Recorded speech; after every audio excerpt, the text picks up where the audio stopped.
नमस्कार मंडळी, मी प्रवीण घाडी स्वागत करतो तुमचं आजच्या एका नवीन व्हिडिओमध्ये। काल शनिवारी आम्ही गेलेलो खारघर येथील इस्कॉन मंदिरात। आजच्या व्हिडिओमध्ये आपण पाहणार आहोत इस्कॉन मंदिर। आम्ही ठाणे टू खारघर रेल्वे प्रवास करून तिथून रिक्षा करून पोहोचलो इस्कॉन मंदिराबाहेर।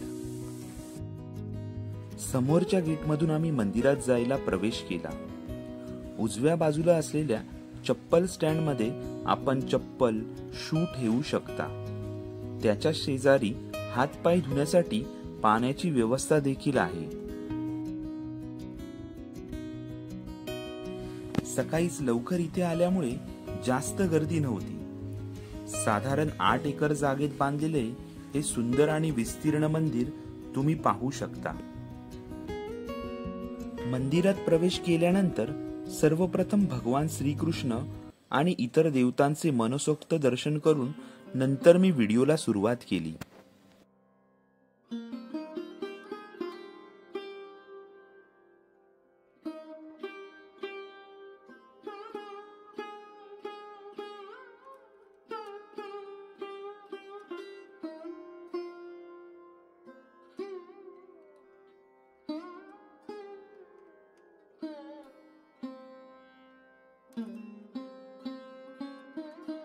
या मंदिरात प्रत्येक भिंतीवर भगवान श्रीकृष्णांच्या विविध रूपांचे दर्शन तुम्हाला होईल।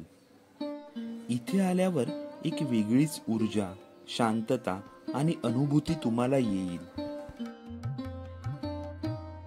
मंदिरात एका बाजूला सुस्वर भजन देखील चालू होते।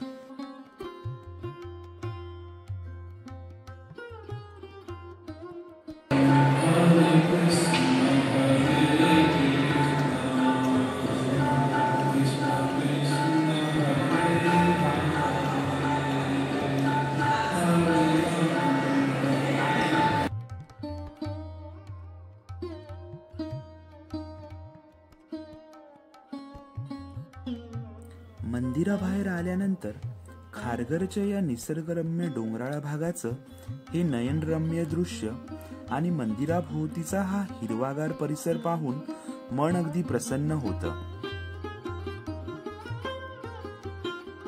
दर्शन झाल्यानंतर मंदिर परिसरातील एका दुकानात आम्ही गेलो। या दुकानात पूजेसाठी लागणारे सर्व साहित्य, देवांच्या मूर्त्या, सुशोभीकरणाच्या वस्तू, दिवाळीसाठी विविध प्रकारच्या पणत्या, तोरण आम्हाला पाहायला मिळाले।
सर्व खरेदी करून झाल्यावर आम्ही यांच्या इथे असणाऱ्या रेस्टॉरंटमध्ये गेलो.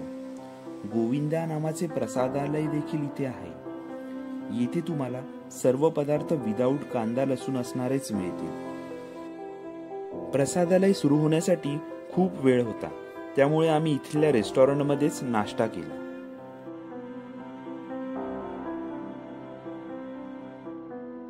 इथे मिळणारा स्पेशल पेढा तुम्ही एकदा नक्की ट्राय करा.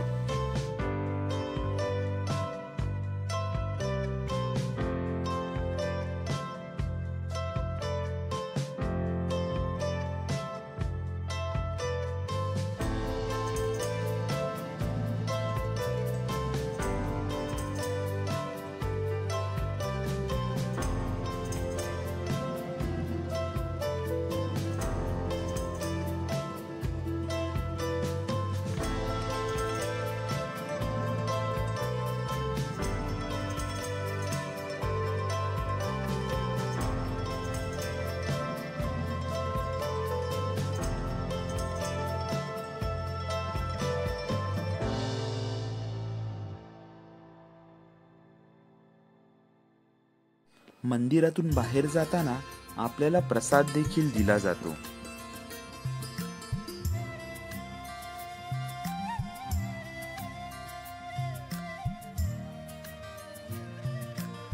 आजचा हा खारघर येथील इस्कॉन मंदिरातील अनुभव आल्हाददायक आणि मन प्रसन्न करणारा होता. तुम्ही सुद्धा एकदा इथे येऊन भगवान श्रीकृष्णांचं दर्शन घेऊन इथल्या वातावरणाचा अनुभव घ्या. आता वेळ झालीये तो आपला व्हिडिओ इथेच थांबवायची. पुन्हा भेटू एक नवीन व्हिडिओ घेऊन. धन्यवाद.